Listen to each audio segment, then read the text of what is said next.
여러분 3교시 수업을 시작하겠습니다. 3교시와 4교시에서는 3교시에서 먼저 이제 152번 인터넷과 이제 OSI 참조 모델, 그다음에 주로 이제 인터넷과 관련된 장비를 여기서 설명을 하고 있어요.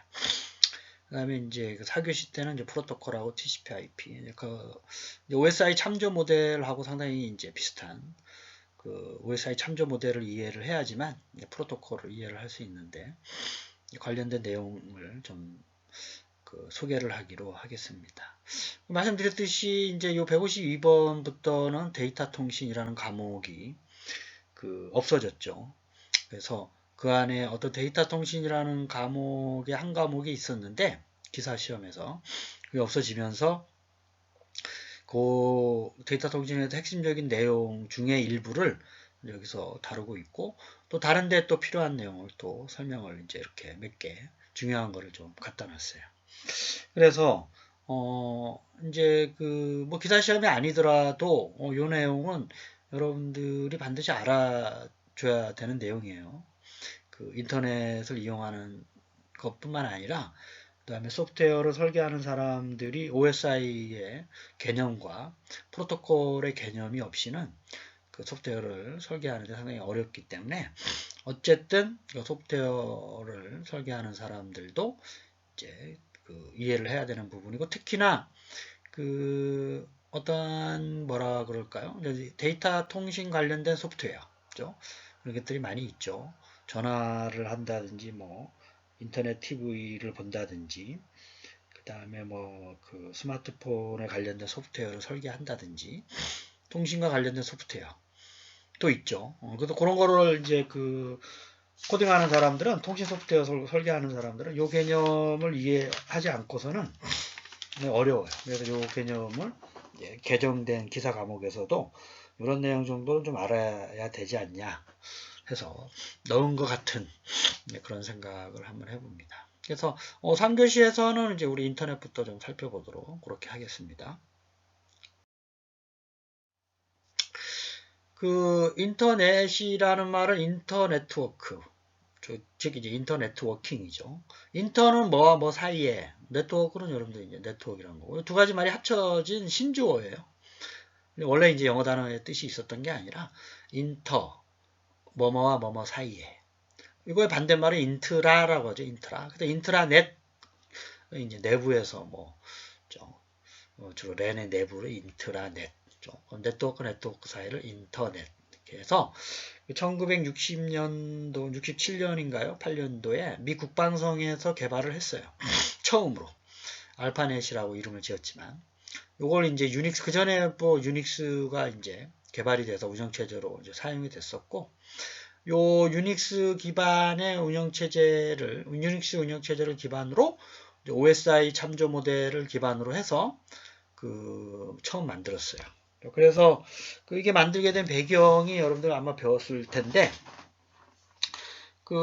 어떠한 연구소에서 국방성으로 자료를 보낼 때 좀 불편했었죠. 공유하기도 좀 어렵고. 그래서 요거를 이제 서로 연결해서 좀 빨리 보내는 방법이 없을까. 그래서 개발을 이제 해서 국방성에서 쓰다가, 그다음에 이제 상용화가 된 게 이제 미국 서부에 샌프란시스코에 있는 유명한 대학하고 그쪽에 몇 개 대학하고 연구소하고 처음으로 헬로우라는 메시지를 주고받으면서 그랬더니 인터넷이 처음 시작이 됐고, 그 다음 이제 몇 년 안 되고 우리나라에 바로 들어왔죠. 전 세계적으로 어쨌든 인터넷이라고 하는 거는 미국의 허락을 받고 쓰고 있어요. 지금도. 즉 이제 도메인이라는 IP 주소 개념을 미국에서 다 관리하고 있어서 인터넷을 이제 관리하고 있다, 이렇게 이해를 하시면 되고, 그래서 TCP/IP 프로토콜을 써요. 이제 OSI 모델에서 7가지 모델에서 다 쓰는 게 아니라 몇 가지를 합쳐서 인터넷 프로토콜을 이제 정의를 해서 쓰는데, 그게 이제 인터넷 프로토콜이라고 하는 건 TCP/IP를 얘기하는 거예요. 트랜스미션 계통 계층하고, 이제 나중에 이따가 보면 네트워크 계층에서 인터넷으로 특화된 프로토콜을 개발을 한 게 이제 미국 방송에서 처음 시작이 됐고, 요게 지금 여러분들이 쓰고 있는 뭐 인터넷입니다. 물론 무선 인터넷이 또 똑같은 프로토콜을 써요. 응용 계층에서만 이제 그 몇 가지 다르고, 또 물리 계층은 무선이니까, 그죠? 정기적인 신호를 무선으로 보내는 거냐 아니면 유선으로 보내는 거냐가 차이점이지, 그 위에 계층에서의 프로토콜은 둘 다 뭐 유선이든 무선이든 TCP/IP 프로토콜이 기본적으로 두 개 시스템 안에 설치가 돼서 운영이 되고 있다. 이렇게 생각을 하시면 되죠.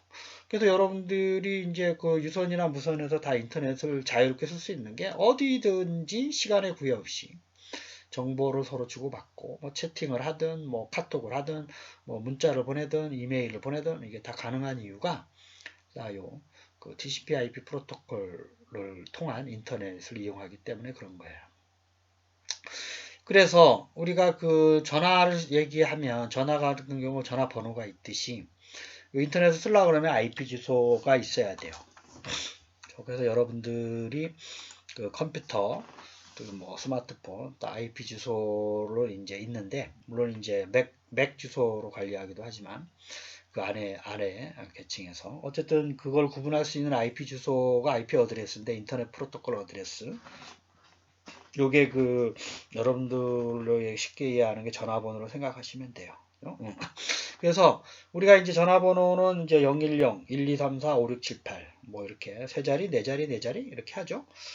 하게 되면 이제 세 자리, 네 자리, 네 자리면 8, 9개, 9, 10, 11개니까 사실은 이제 뭐 10에 11승계에 서로 다른 그 전화번호를 할당할 수 있다라는 걸 알고 있죠. 근데 여기서는 이제 IP 주소를 처음에 이제 IP 버전 4가 있는데, 처음 만들 때 이게 이제 오른쪽에 보면 4비트씩 8개. 그래서 48에 32비트로 구성이 돼 있어요. 그래서 2에 32승이다 그러면 0 아니면 이제 1의 값을 갖는 게 비트니까, 전화번호 같은 경우는 0부터 9까지니까 10에 아까 그 10에 11승이 되는 거고, 이건 비트이기 때문에 0 아니면 2이기 때문에 2에 32승계의 서로 다른 전화번호 IP 주소가 가능한 거죠. 이론적으로. 그래서 2에 32승은 여러분들 왼쪽 아래에 제가 이제 계산해 놨죠. 42억 개 정도가 되는 거예요.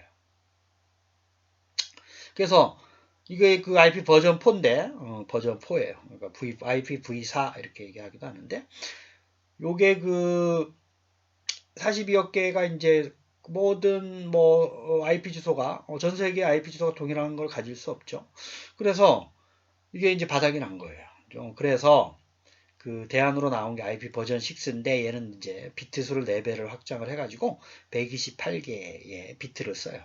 그래서 2에 128승이다 그러면 3 곱하기 10에 38승, 거의 이제 무한대에 가까운 숫자이기 때문에 이제 이걸로 요즘 나오는 컴퓨터들은 이제 쓰고 있고, 그 사이에 이제 우리 DHCP, 다이나믹 호스트 컨피규레이션 프로토콜, 다이나믹 호스트 컨피규레이션 프로토콜, 이걸 이제 누가 제안을 했어요. 그래서 이건 무슨 거냐면, 이제 안 쓰고 있으면 그 사람 걸 다른 사람 쓰게 하자라는 기본적인 아이디어예요. 그래서 자원 고갈을 요 비트수로 이제 2에 32비트 체계로 만든 컴퓨터가 이미 사용되어 있었기 때문에 얘를 128비트로 바꾸는 건 쉽지 않아서, 요즘은 이제 뭐 둘 다 수용을 하는데, 어쨌든 그 사이에 DHCP라는 프로토콜을 이제 구동을 시키면서 자원 문제를 좀 해결하면서 요즘은 DHCP와 IP 버전 6, 그죠? 이렇게 이제 개발이 되고 있는 거예요. 그래서 IP 버전 4도 마찬가지고 IP 버전 6도 마찬가지인데, 요 그 A, B, C, D, E 클래스로 이렇게 나눠요.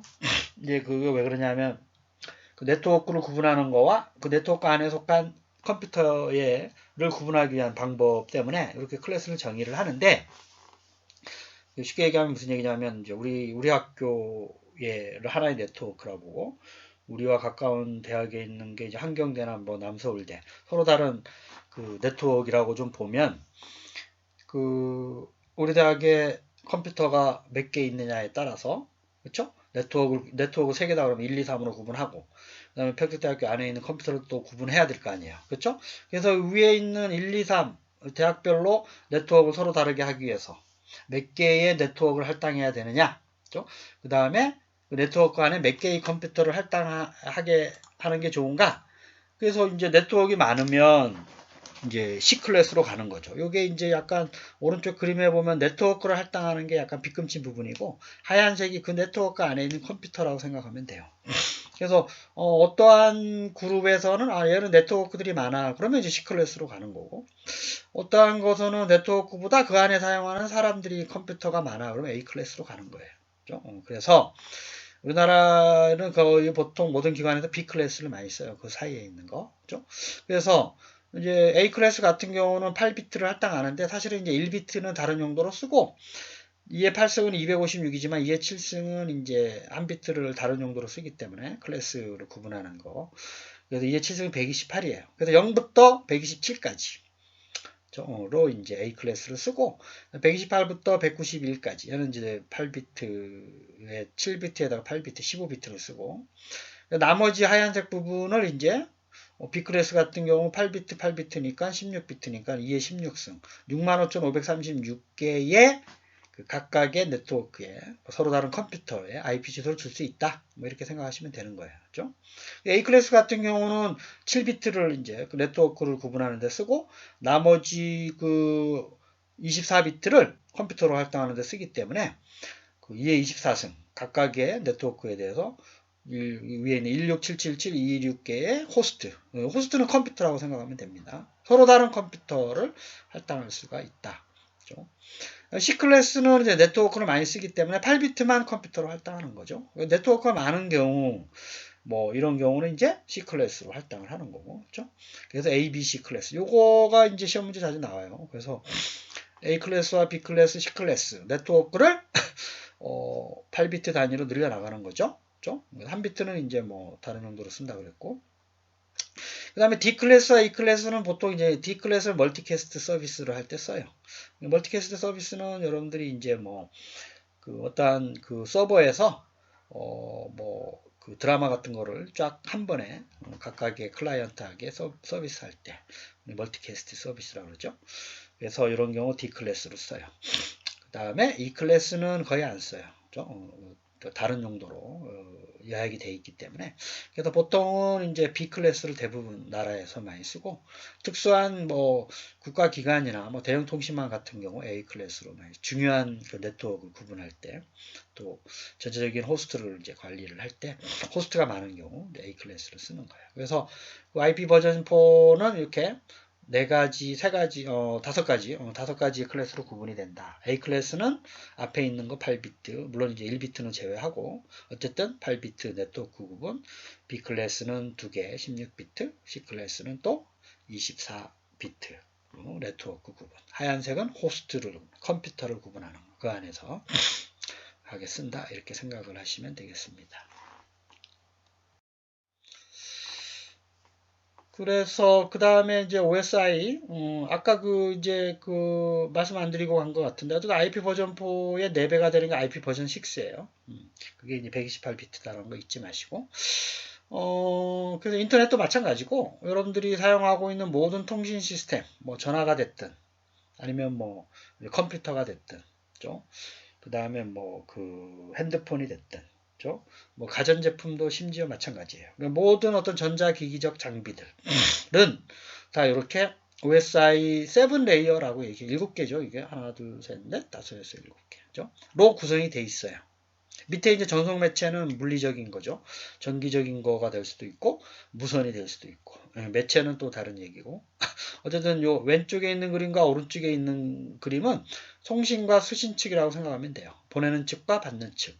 받는 측도 언젠가는 보낼 거니까 뭐 둘 다 똑같은 입장이 되는 거고 어쨌든 보내는 쪽과 받는 쪽에 원활한 주 통신을 위해서 이렇게 ISO라는 기관에서 이걸 거꾸로 하게 되면 이제 OSI죠. OSI는 오픈 시스템 인터커넥션이고 ISO는 인터내셔널 스탠다드 오거나이제이션 서로 다른 약어인데 어쨌든 스위스에 있는 이 ISO 기구에서 OSI 레퍼런스 모델이라 그래요. 그래서 OSI 참조 모델을 만들었는데 얘를 이제 프로토콜이라고 이제 얘기를 합니다. 프로토콜 종류도 다양하게 있지만 어쨌든 이것도 하나의 소프트웨어라고 생각하면 돼요. 여러분들이 보통 뭐 C나 자바, 파이썬 가지고는 안 하는 내용이지만 통신 쪽에서 소프트웨어를 구현하는 사람들은 이렇게 응용 계층별로 프로토콜을 이해를 하면서 통신 소프트웨어를 이제 구현을 합니다. 그래서 OSI 7계층이라고 얘기를 하고요. 요거는 여러분들 반드시 중요한 거예요. 근데 영어로도 외워두셔야 돼요. 예를 들면 피지컬 레이어 물리계층, 데이터 링크 레이어, 레이어가 계층이라는 거, 네트워크 레이어, 전송은 트랜스미션 레이어, 세션 레이어, 프레젠테이션 레이어, 표현, 응용은 애플리케이션 레이어. 그러니까 여러분들이 주로 친숙한 게 이 애플리케이션 레이어의 서비스들이죠. 앱을 이용하는 거. 앱이라고 하는 말이 여기서 나온 겁니다. 애플리케이션 레이어, 애플리케이션 서비스. 그래서 이제 응용 계층의 서비스를 만든 게 사실 앱 서비스죠. 그래서 그 밑에 안에 있는 것들은 자연적으로 여러분 스마트폰에 레이어별로 통신 소프트웨어들이 다 구현이 되어 있기 때문에 응용 계층과 표현 계층 사이의 약속만 잘 준수하면 얘가 자동으로 알아서 통신에서 수신축으로 다 메시지나 내용들을 전달할 수가 있는 거예요. 그래서 이 아래에 있는 세 개를 하위 계층 또는 위에 있는 세 개를 상위 계층 이렇게 표현합니다. 즉 물리 계층 데이터 링크 네트워크를 하위 계층 아래쪽에 있으니까 위에 있는 네 개를 우리가 상위 계층 전송, 세션, 표현, 응용 쪽을 상위 계층 이렇게 얘기를 해요. 그래서 이제 이게 일반적인 이제 OSI 모델이고 인터넷 모델은 이걸 다 안 써요. 즉 어떻게 쓰냐면 TCP/IP라 그래서 응용 계층은 이제 응용 표현 세션 계층을 하나로 합치고 전송을 이제 TCP라는 프로토콜로 구현을 했고 네트워크 계층을 IP라는 프로토콜을 썼고 데이터 링크와 물리 계층을 하나로 또 만들어서 이 데이터 링크는 주로 맥 레이어라고 얘기를 합니다. 미디엄 액세스 컨트롤죠.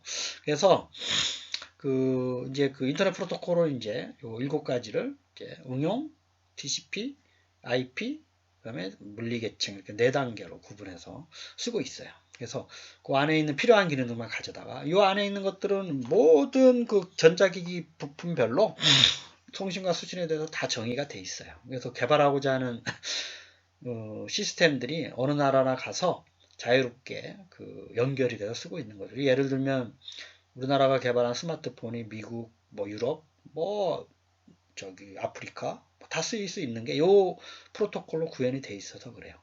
삼성전자가 만든 노트북이 미국에도 팔고, 그렇죠? 어디 전 세계로 다 프린터도 마찬가지고, 그렇죠? 요 응용 계층별로 다 응용 계층부터 물리 계층까지 다 약속이 다 돼 있어서 소프트웨어적으로 다 구현이 가능한 거예요. 근데 어떤 하드웨어적인 건 또 다른 이제 주로 미국의 IEEE라든지 이런 데서도 정의를 해서 이제 표준화를 시켜놓고 있고 소프트웨어 계층은 이제 요 ISO라는 데서 담당을 해서 전 세계 사람들이 개발하고자 하는 제품에 따라서 반드시 소프트웨어는 요 프로토콜로 구현이 돼 있어야 모든 나라들이 서로 다른 제품이라도 이렇게 연결을 해서 메시지를 주고받을 수가 있는 겁니다. 그래서 그렇게 이해를 하시면 되겠어요. 그래서 요거는 이제 하나의 중요한 내용이기 때문에 기출문제도 많이 출제가 되고 중요한 내용이라서 요 오른쪽에 있는 거 중요한 것만 좀 제가 이제 요약을 했는데요. 이걸 반드시 알으셔야 돼요. 각각의 계층이 하는 역할. 물리 계층은 기계적, 전기적, 기능적인 절차적 특성을 쓰고 주로 리피터나 허브라는 장비에서 구현이 되어 있는 거예요. 그렇죠? 데이터 링크 레이어에서는 상호간에 신뢰성 있고 효율적인 정보를 전송하는 역할을 담당을 해요. 랜카드나 브릿지, 스위치 장비들이 이 프로토콜을 이제 구현이 되어 있고, 물론 이제 브릿지도 그 안에 물리적인 것도 다 정의가 되어 있죠.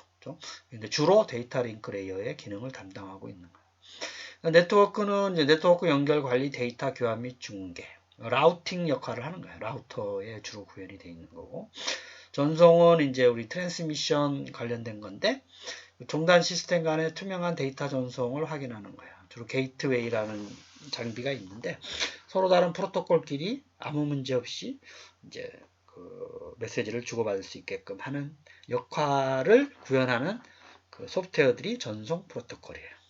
세션은 이제 송수신측 간의 관련성을 유지하고 통신의 대화를 제어하는 역할을 하는 소프트웨어.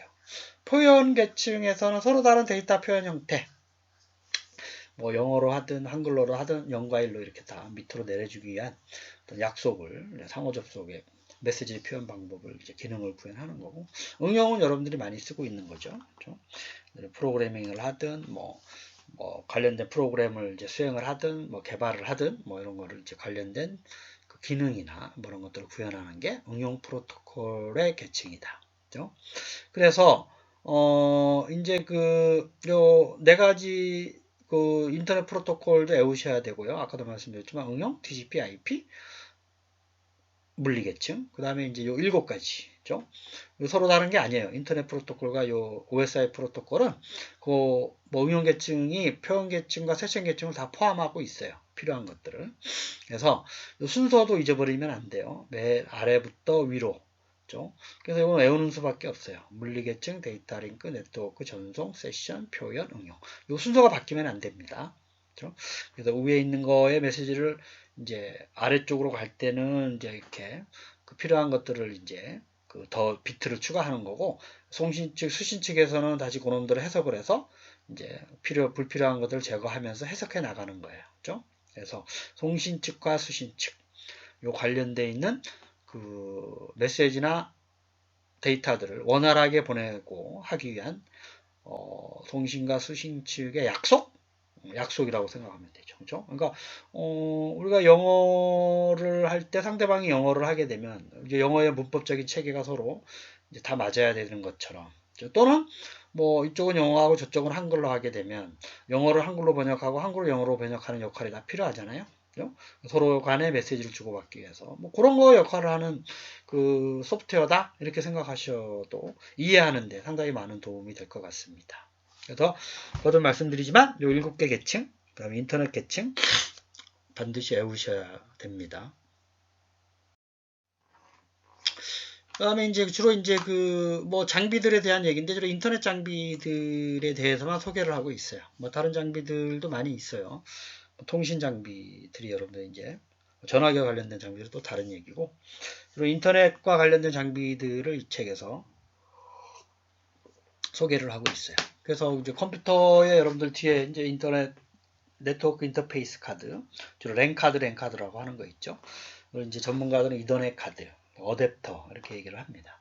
이게 반드시 있어야지 랜선이 연결을 되죠. 랜선을 여러분들 꼽을 때 무선 인터페이스 카드는 이제 무선으로 이제 접속하는 거고, 유선 인터페이스 카드에 랜선을 연결하는 부분이 컴퓨터 하드웨어에 있는 것들이 이제 네트워크 인터페이스 카드예요. 그 다음에 허브라는 거는 한 어떤 뭐 203, 345, 203, 305를 연결할 때 쓰는 장비예요. 그렇죠? 요 안에 이제 리피터라고 해서 신호를 증폭시키는 거. 그런 역할을 하는 장비도 있고요. 허브는 이제 더미 허브와 스위칭 허브가 있어요. 가장 규모가 작은 게 더미 허브고, 그 다음에 좀 규모가 큰 게 스위칭 허브예요.